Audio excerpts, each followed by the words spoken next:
he was very good to North Star. Yeah, well, I mean, I think it's also kind of funny that North Star is is the queer member of Alpha Flight, who is also the French Canadian one. Couldn't be Lankowski that was gay, huh? Well, that's something else. Wait, I gotta tell you, speaking about stuff that went over my head, and one of you guys just told me recently, I didn't know that each member of Alpha Flight represented each province. I did not know that.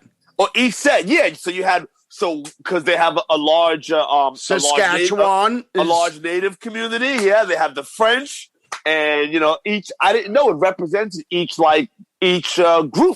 I just found that out. The general rule is every year, Alpha Flight gets more clever in retrospect. Yeah, the more you find, the more you know. That just went over my head. Oh, and another thing, guys. Speaking of crazy woman, Aurora went crazy too. Aurora's another one that as great as the representation. Mayhap not a good treatise on mental health. Yeah, as great as the representation of queer people were by Byrne, his representation of people suffering from dissociative disorder, not so great. Sacre bleu. But you know what, though? But you know what? It makes the best comics. Yeah, it does. If somebody's not going crazy, it's not a great comic. Comics would be pretty boring, man. Look, we never got Dark Aurora. But we did. Thank you, Lucky Stars and Garters. We got a taste of it, though. She was going that direction. We did get Dark. She beat the shit out of that mugger, man. That was. Oh, that's right. Yeah, that was awesome. We did get Dark. We did get Dark Sasquatch, though. We did get that. Marina, that whole. Huh? Not world-eclipsing danger, Dark Sasquatch. I mean, again, when you're talking about the trope of the evil, crazy woman who can't drive the Enterprise, a little reach. You've got Jean Grey, Wanda. Chris Claremont even wrote an issue. I'm showing my bias here, where you got Dark Storm. Because Dr. Doom coated her in chrome, and she was trapped in her claustrophobic prison. And she had a psychotic break. and she busted out, and she had a psychotic break, and she was going to basically destroy most of North America with a super cyclone. Holy and Chris shit. Claremont gave her a brand new outfit that, shocker, had a lot of leg, had kind of a bikini. He started going back to his design. Dave Cockrum went, drew this like weird naked, rags that she was swirling around, and she became, the X-Men suddenly had another Dark Phoenix proxy. He lasted one issue, but I remember it very well. So we were, Levi, you were saying about, Master Pandemonium and how you're just so happy that, that origin for Wanda and Vision's children has been excised from the Marvel Cinematic Universe. Yes. Well, it's been cleverly woven in a better way. Yeah, the whole thing is, I love the source material. I'm a big comic head. But if you have an opportunity to take something in the source material that wasn't quite working well, to put it nicely, if you can rework it, which is what they did, then do it. And I'm a fan of that. Stick to the source material, but if it's not working, here's your opportunity to make that better and more palatable. I thought they did it with bringing in the White Vision. Actually, I thought that visually the White Vision was boring. It was a Ken doll with a cape. And the best thing I remember about the White Vision is it was a character featured in the Captain America and the Avengers scrolling fighter arcade game, which I was... Oh my God. Wow. Say that one more time, Mark. The Vision, that particular that, as much as I never liked the Vision's look, which I've grown to appreciate, and like I said, cinematically they made him beautiful. They took that ugly tomato orange face and they made it cranberry, and they made the colors work in a way I never thought they could. Okay. And it looks beautiful. And Paul Bettany's performance, I don't think this is a guy who's going to seize control of all the nuclear missiles in the world and launch them at everybody. Which, by the way, was probably a better plan for Ultron than trying to recreate the dinosaur asteroid. My point is, I never liked the redesign for the Vision. I actually liked it better when Byrne and his colorist at the time, whoever was doing the colors on Avengers West Coast, they really did make him pure white. And as I've learned over time in Marvel, any intent that the original designer has about the colors, it always morphs into something else, because gradually whoever was inking or whoever was coloring, they would add more yellow until the Vision had this ugly, weird cream color. He wasn't really white anymore, especially when they. It was like an off-white, like a It was really like unappealing. It was this weird, muscular blancmange, strolling through the panels, and they carried that look over to this game that I was hopelessly addicted to. It was a side-scrolling fighter game called Captain America and the Avengers. I remember it. And the Vision is the worst rendered character because he's walking.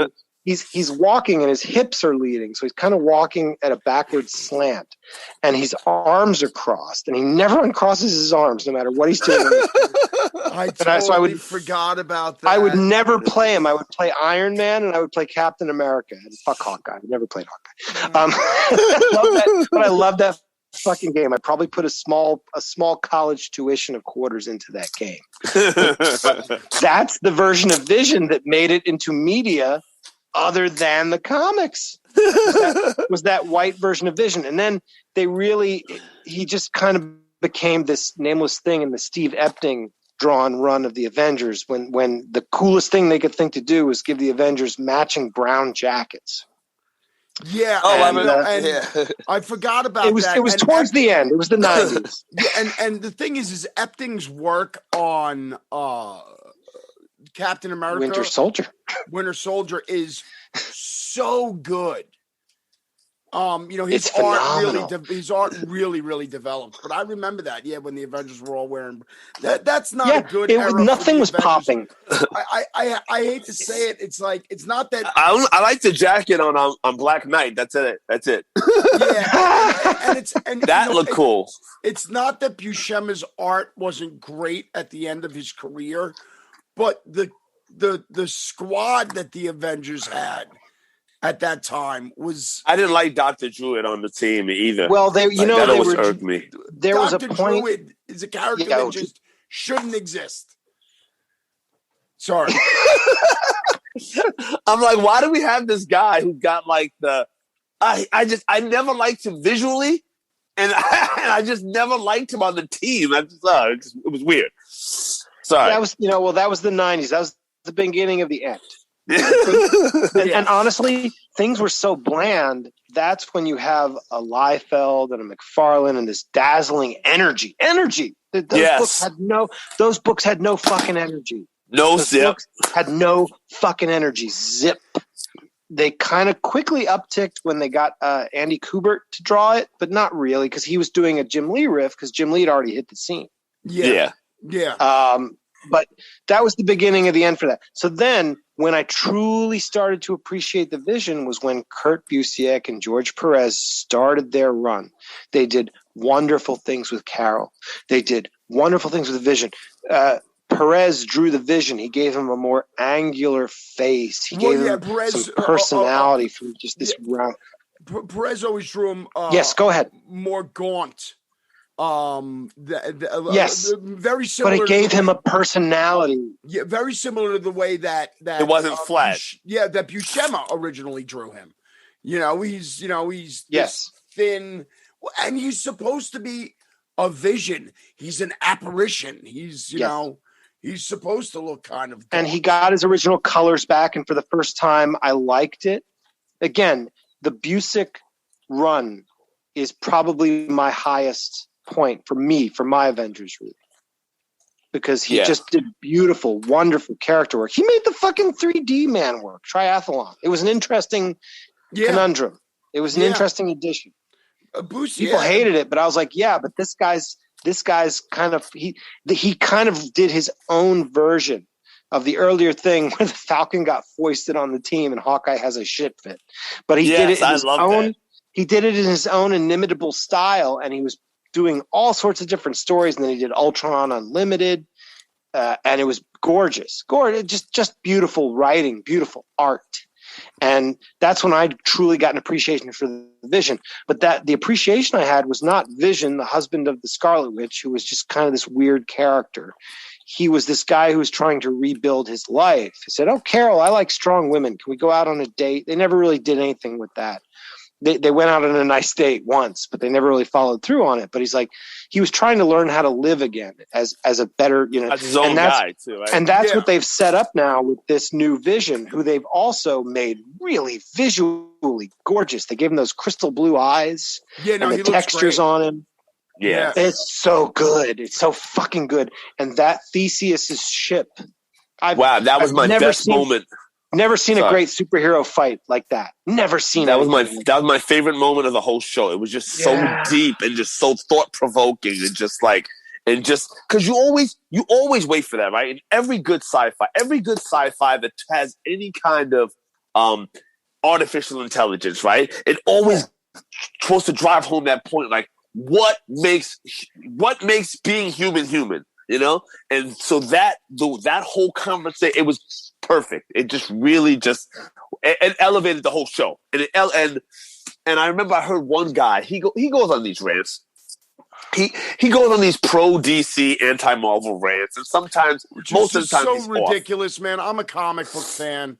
I love the medium, and I don't even have to read superhero stories. I like crime comics and Western comics and horror comics, By the time I finished off collecting, the only shit I was reading, the only stuff I was reading by the time my collecting truly ended.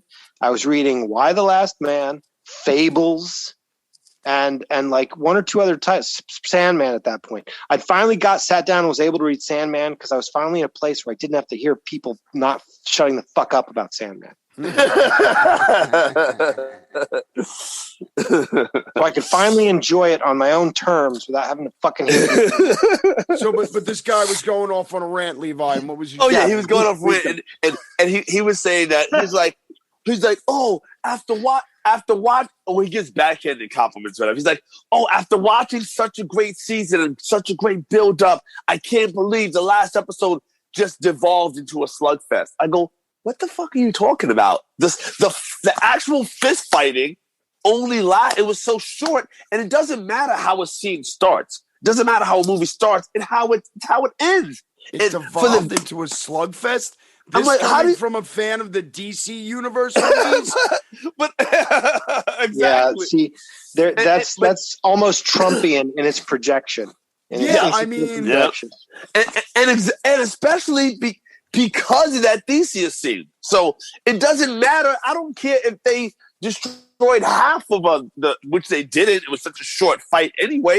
It's like it's like the way it ended was so profound. It was so profound that they came to a resolution. Nobody's neck got snapped. They figured it out and they freaking bonded together. It was awesome. Like, what are you talking about? And that fight scene isn't as long as the opening scene in Falcon Winter Soldier. No, which was still dazzling. Dazzling, but I thought it was a little bit too long. I thought they could cut it by 30 seconds, but I think that about every action movie sequence. And all right, one quick thing I just want to mention: changes from the source material to the television or film.